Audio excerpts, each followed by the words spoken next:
Are we the Soviets now? That's a question that Niall Ferguson, the British historian, posed recently at the Alliance for Responsible Citizenship, also known as ARC, here in Australia. And it's an interesting question. It's one that I haven't really considered before, but when reading history of the Soviet Union, you can't help but be hit by certain parallels of the way that we are governed today in the West.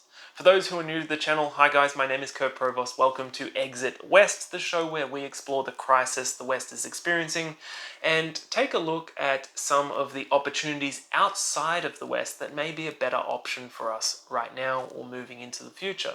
So this was a very interesting speech that I recommend you go and check out. I'll share the link below.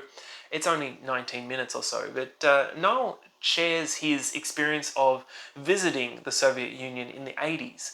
And the world that he saw there was a place where men, in particular, were destroying themselves through extreme forms of alcohol abuse. He's from Glasgow, and he said, I thought we had created despair in Glasgow, but it turns out that the Soviet Union was the real place of despair, and people drank like he'd never seen before, just copious quantities of vodka, which was subsidized by the government, and cigarettes as well. So smoking and drinking was just off the charts, as was suicide. And he attributes that to no one at the time believed in the Soviet Union anymore. It was a world of deep cynicism. And as a result, people had a crisis of faith of sorts. And the case of deaths of despair, which is a new term, but it's a very apt term, was one of the main causes of mortality in the Soviet Union at that time. It was just people were essentially removing themselves from society, whether consciously or not, but through self-sabotage.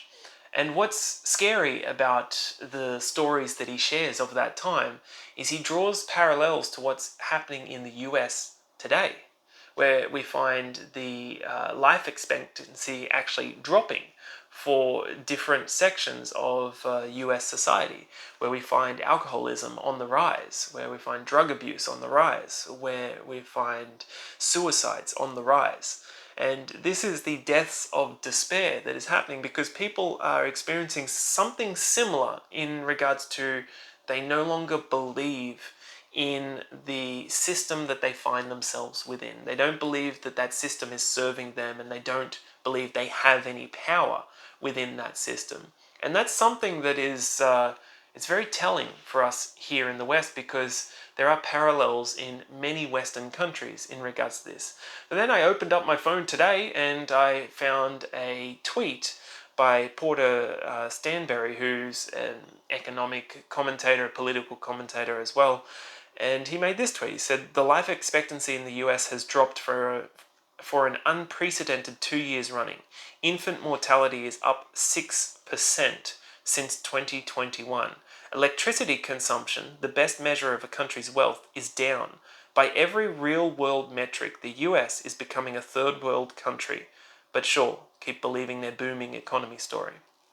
Now, I think we could attribute some of the declines in the population's overall health to the drastic, and I believe ill-advised and poorly thought out interventions to the pandemic. I think a lot of the health issues that we're seeing around us today can be linked back to that. But that is my speculation there, and it's not something that's largely accepted by most of the world at the moment. So I'll leave that be. Even without those interventions, the West was already on a dangerous pathway. It just seems that the lockdowns, it seems like the social pressure and the obliteration of trust within society has sped that up even further. And we find ourselves today in a similar position that the Soviet Union was in back in the 80s.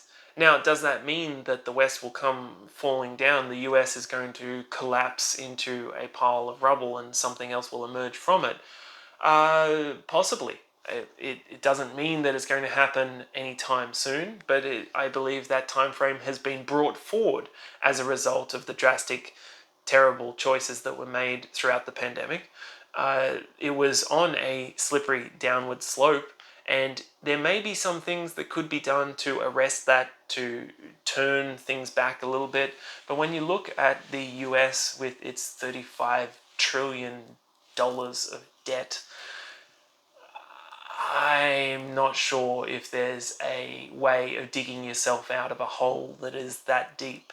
So we certainly live in very interesting times, and I encourage you to go and check out that talk from Niall Ferguson and let me know in the comments below what you think of those remarks. Are we the Soviets now? Are we experiencing basically what we watched throughout the 80s and early 90s? And if that's the case, what does the future hold for many of the Western nations?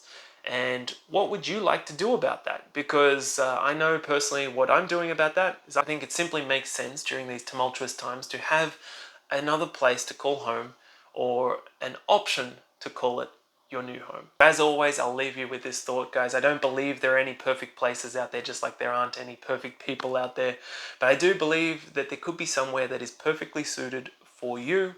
Let's find it together. So hit that subscribe button, leave a like if you enjoyed this video. I'd love to hear a comment from you guys and hear what you think. And I will see you in a future video. Ciao, guys.